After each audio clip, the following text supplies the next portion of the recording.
حضرت محمد صلی اللہ علیہ وآلہ وسلم کو آخری بار غسل دیتے وقت کیا معجزہ ہوا؟ حضرت علی رضی اللہ تعالیٰ عنہ فرماتے ہیں کہ مجھے حضرت محمد نے وصیت فرمائی کہ میرے غسل کا انتظام تم ہی کرنا، کیونکہ میرے جسم پر جس کی بھی نگاہ پڑے گی وہ نابینا ہو جائے گا۔ جب حضرت علی نے غسل دیا، پھر جو معجزہ حضرت محمد صلی اللہ علیہ وآلہ وسلم کو آخری وقت غسل دیتے وقت آیا۔ بسم اللہ الرحمن الرحیم۔ ناظرین، حضرت فاطمہ رضی اللہ تعالیٰ عنہ فرماتی ہیں کہ میں حضور اکرم صلی اللہ علیہ وآلہ وسلم کے سرانے بیٹھی ہوئی تھی کہ کسی شخص نے السلام علیکم یا اہل نبوت کہہ کر اندر آنے کی اجازت طلب کی۔ میں نے کہا، اے اللہ کے بندے، اللہ تمہیں جزائے خیر دے، آپ صلی اللہ علیہ وآلہ وسلم کو آرام کرنے دو، آپ صلی اللہ علیہ وآلہ وسلم عبادت میں مشغول ہیں۔ آنے والے نے بلند آواز سے کہا، مجھے اندر آنے کی اجازت دے دو، کیونکہ اس کے بغیر کوئی چارہ نہیں۔ اسی وقت میں آپ صلی اللہ علیہ وآلہ وسلم نے اپنی آنکھیں کھول لیں اور سیدہ فاطمہ رضی اللہ تعالیٰ عنہ سے فرمایا، تمہیں پتہ ہے تم کس سے باتیں کر رہی ہو؟ میں نے عرض کیا، نہیں۔ حضور پاک صلی اللہ علیہ وآلہ وسلم نے فرمایا، یہ ملک الموت ہیں، انہیں اندر آنے کی اجازت دے دو۔ حضرت اسرائیل علیہ السلام اندر آئے اور آتے ہی السلام علیکم یا رسول اللہ کہا۔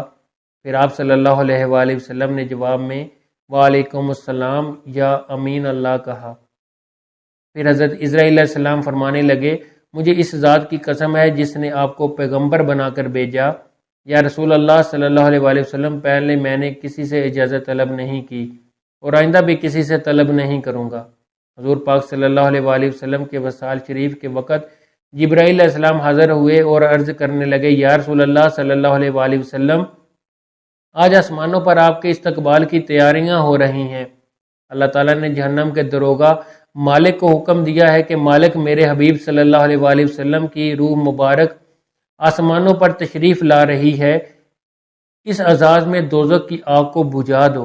اور جنت کی حوروں سے فرمایا کہ تم سب سنورو، اور فرشتوں سے فرمایا کہ تعظیم روح مصطفیٰ صلی اللہ علیہ وآلہ وسلم کے لیے صف بصف کھڑے ہو جاؤ۔ اور اللہ تعالیٰ نے مجھے حکم فرمایا ہے کہ میں آپ صلی اللہ علیہ وآلہ وسلم کی خدمت میں حاضر ہو کر آپ کو بشارت دوں کہ تمام انبیاء اور ان کی امتوں پر جنت حرام ہے جب تک کہ آپ صلی اللہ علیہ وآلہ وسلم کی امت جنت میں داخل نہ ہو جائے۔ اور کل قیامت کو اللہ پاک اور آپ کی امت پر آپ کے طفیل اس قدر بخشش اور مغفرت کی بارش فرمائے گا کہ آپ راضی ہو جائیں گے۔ وفات کے وقت حضور صلی اللہ علیہ وآلہ وسلم نے ملک الموت سے فرمایا، اے ملک الموت، مجھے اپنے رب کی ملاقات کا شوق ہے، اب تم جس کام کے لیے آئے ہو وہ کام کرو۔ ملک الموت نے فرمایا کہ مجھے حکم ہے کہ اگر آپ صلی اللہ علیہ وآلہ وسلم کی مرضی ہو تب ہی روح مبارک قبض کروں۔ حضور صلی اللہ علیہ وآلہ وسلم نے ملک الموت کو روح قبض کرنے کی اجازت دے دی۔ ملک الموت نے روح مبارک قبض کرنی شروع کر دی۔ موت کی تکلیف سے حضور صلی اللہ علیہ وآلہ وسلم کی پیشانی پر پسینہ آیا۔ سکرات کی تکلیف شروع ہوئی تو فرمایا، اے اللہ، موت بڑی سخت تکلیف ہے، اے اللہ تو ہی موت کی تکلیف کو آسان کر دے۔ مٹی کے پیالے میں پانی بھر کر رکھوایا، موت کی گھبراہٹ میں بار بار پانی میں ہاتھ ڈالتے اور وہ ہاتھ اپنے منہ پر پھیرتے اور فرماتے، اے اللہ مجھے اپنے پاس بلا لے۔ حضرت فاطمہ رضی اللہ تعالیٰ عنہ فرماتی ہیں، یا رسول اللہ صلی اللہ علیہ وآلہ وسلم، آج آپ کو بہت تکلیف ہے۔ پھر آپ صلی اللہ علیہ وآلہ وسلم نے فرمایا، اے فاطمہ، آج کے بعد تیرے بابا پر کوئی تکلیف نہیں ہوگی۔ اے فاطمہ، جب میرا انتقال ہو جائے تم انا للہ و انا الیہ راجعون کہنا۔ پھر فرمایا، اے ملک الموت، تم اپنا کام پورا کرو۔ پھر آپ کو نزا کی تکلیف زیادہ ہوئی۔ پھر حضرت جبرائیل علیہ السلام نے حضور صلی اللہ علیہ وآلہ وسلم کی طرف سے اپنا منہ پھیر لیا۔ حضور صلی اللہ علیہ وآلہ وسلم نے فرمایا، اے جبرائیل، کیا اس وقت میرا منہ تمہیں اچھا معلوم نہیں ہوتا جو تم نے منہ پھیر لیا؟ پھر حضرت جبرائیل علیہ السلام روئے اور عرض کرنے لگے، یا رسول اللہ صلی اللہ علیہ وآلہ وسلم، کس دل سے آپ کی نزا کی حالت دیکھ سکتا ہوں؟ پھر حضور صلی اللہ علیہ وآلہ وسلم نے فرمایا، اے لوگوں، دیکھو نماز کی حفاظت کرنا۔ یہ فرما کر پھر رسول اللہ صلی اللہ علیہ وآلہ وسلم نے فرمایا، یا ربی امتی۔ یہ کہتے کہتے آپ صلی اللہ علیہ وآلہ وسلم کی جان سینے تک پہنچ چکی تھی، نیچے کے جسم سے جان نکل چکی تھی، مگر امت گناہ گار کا کلمہ منہ پر جاری تھا۔ حضرت جبرائیل علیہ السلام نے عرض کی، رب العالمین فرماتا ہے کہ اس امت کی اس قدر محبت آپ کے دل میں کسی نے نہیں ڈالی۔ تو آپ صلی اللہ علیہ وآلہ وسلم نے فرمایا، اللہ تعالیٰ نے اللہ تعالیٰ فرماتا ہے کہ آپ صلی اللہ علیہ وآلہ وسلم کی امت پر 1000 درجہ آپ سے زیادہ مہربان ہے۔ اے نبی صلی اللہ علیہ وآلہ وسلم، تم اپنی امت کو میرے سپرد کر کے موت کی تکلیف کو آسان کیجیے۔ تو یہ سن کر آپ صلی اللہ علیہ وآلہ وسلم نے فرمایا، اب میرا دل ٹھنڈا ہوا۔ آپ صلی اللہ علیہ وآلہ وسلم نے فرمایا، اب مجھے بلا لے۔ پھر بے ہوشی طاری ہوئی اور ماتھے پر مشک کی خوشبو کا پسینہ جاری ہوا۔ ناظرین، یہ رات کا وقت ہے، حضرت محمد صلی اللہ علیہ وآلہ وسلم نزاع کی حالت میں ہیں، حجرہ مبارک میں ہیں، دنیا کی قلت کے سبب چراغ میں تیل نہیں۔ حضرت عائشہ صدیقہ نے اٹھ کر ہمسایہ کی عورتوں کے پاس چراغ بھیج کر کہا کہ اللہ کے واسطے 2 بوند تیل کی چراغ میں ڈال دو کہ جناب رسول صلی اللہ علیہ وآلہ وسلم اندھیرے میں وفات پا رہے ہیں۔ ہاتھ آپ صلی اللہ علیہ وآلہ وسلم کا آسمان کی طرف تھا، زبان پر کلمہ جاری تھا۔ آپ صلی اللہ علیہ وآلہ وسلم کی گردن ایک طرف ہو گئی، چاروں طرف روشنی ہی روشنی پھیل گئی اور روح مبارک آسمان کی طرف پرواز کر گئی۔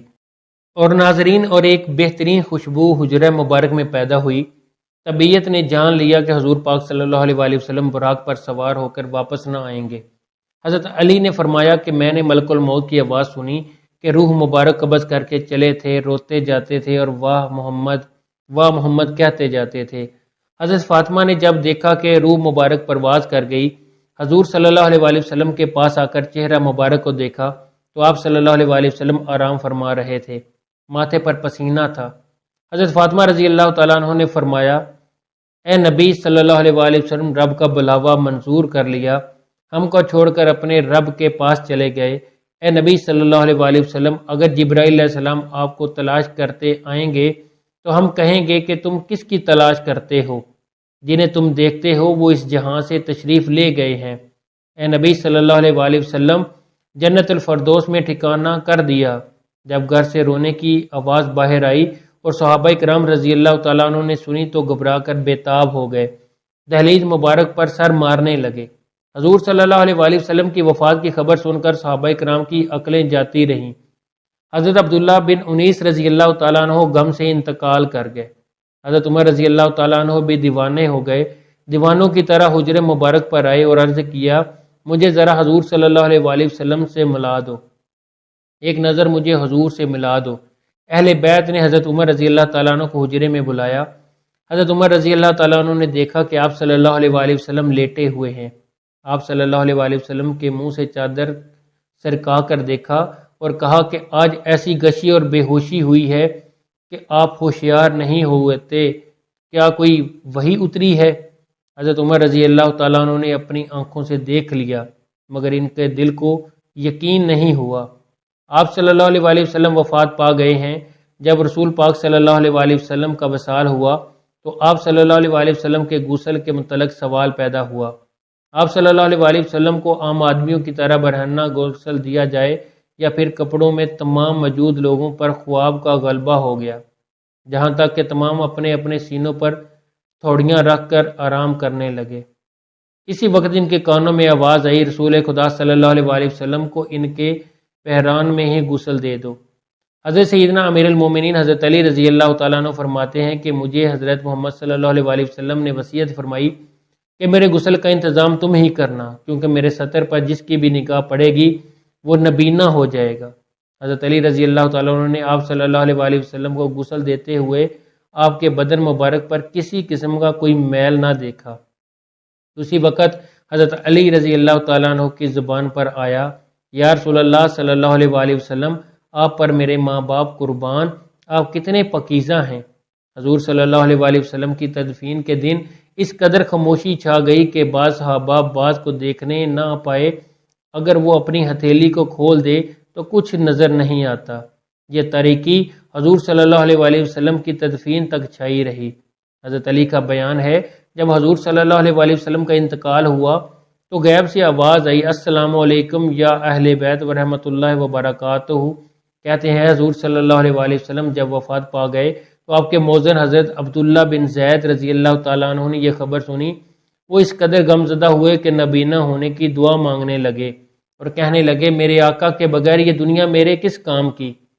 آپ اسی وقت نبینہ ہو گئے۔ لوگوں نے کہا، تم نے یہ دعا کیوں مانگی؟ تو انہوں نے فرمایا کہ لذت نگاہ تو آنکھوں میں ہے، مگر حضور صلی اللہ علیہ وآلہ وسلم کے بعد اب میری آنکھیں کسی کے دیدار کا شوق نہیں رکھتی۔ حضرت علی رضی اللہ تعالیٰ عنہ کہتے ہیں جب ہم حضور صلی اللہ علیہ وآلہ وسلم کو دفن کر رہے تھے تو ایک اعرابی آ کر حضور صلی اللہ علیہ وآلہ وسلم کی تربت پر لیٹ گیا اور کہتا کیا یا رسول اللہ صلی اللہ علیہ وآلہ وسلم آپ نے حکم دیا تھا اور ہم نے سنا آپ نے قرآن کریم اللہ تعالیٰ سے سیکھا اور ہم نے آپ سے سیکھا۔ اللہ تعالیٰ نے فرمایا اگر یہ لوگ اپنی جانوں پر ظلم کریں اور آپ کی بارگاہ میں حاضر ہو کر اللہ تعالیٰ سے استغفار کریں اور اللہ کے رسول صلی اللہ علیہ وآلہ وسلم ان کی بخشش طلب کریں تو وہ اللہ کو بہت توبہ قبول کرنے والا اور رحم کرنے والا پائیں گے۔